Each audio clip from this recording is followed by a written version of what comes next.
Mi nombre es Ámbar Acardi. Voy a exponer sobre las funciones del lenguaje en la asignatura Estética de la Comunicación con la profesora Celia Sánchez.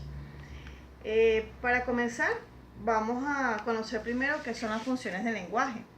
La función del lenguaje no es más que establecer cualquier proceso de comunicación donde la intención principal es comunicar un determinado contenido a un receptor. Así como también estas funciones pueden ser usadas para desempeñar muchas otras funciones, como lo estableció en la década de los 60 Roman Jakobson, que lo vamos a ver ahora. Entre las funciones del lenguaje, para conocer las funciones del lenguaje debemos primero conocer lo que son los elementos del lenguaje, ya que ellos están ligados de manera directa, si se puede decir. Los elementos del lenguaje son el contexto, el receptor, el emisor, el canal, el código y el mensaje. Ahora bien, si vamos a ver lo que son las funciones del lenguaje, podemos decir que son 6. Una de ellas es la representativa, la apelativa, la expresiva, la fática, la metalingüística y la poética. Voy a describir ahora cada una de ellas. La representativa es cuando el emisor solo pretende transmitir una información concreta y objetiva, lo que quiere decir que ésta se centra directamente al elemento del contexto. Luego vamos con la apelativa, es cuando el emisor pretende influir en la conducta o en la idea del receptor. Esta va centrada directamente en lo que sería el receptor, elemento receptor. Luego tenemos la función del lenguaje como la expresiva, que es cuando el emisor expresa sus emociones, sus sentimientos y a su vez influye en las opiniones personales. Esto viene siendo un elemento del lenguaje, como el emisor.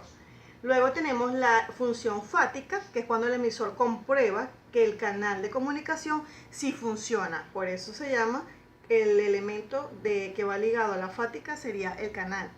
Luego tenemos la función metalingüística, que es cuando el emisor utiliza el lenguaje para hablar de su propia lengua, o de la propia lengua, perdón. Esta va ligada directamente a lo que sería el elemento como el código.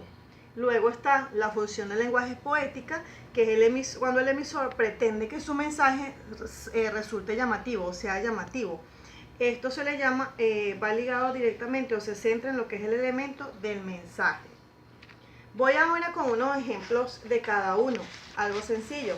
Para la representativa, pudiéramos decir que un ejemplo de representativa sería decir los avisos que vemos siempre que dice salida de escape, salida de emergencia. Eso sería una representativa. Un ejemplo de apelativa sería cuando vemos prohibido estacionar, prohibido fumar. Un ejemplo de la función expresiva sería cuando decimos me gusta el fútbol, me gusta la televisión, me gusta ir al gimnasio. Esa sería una expresiva.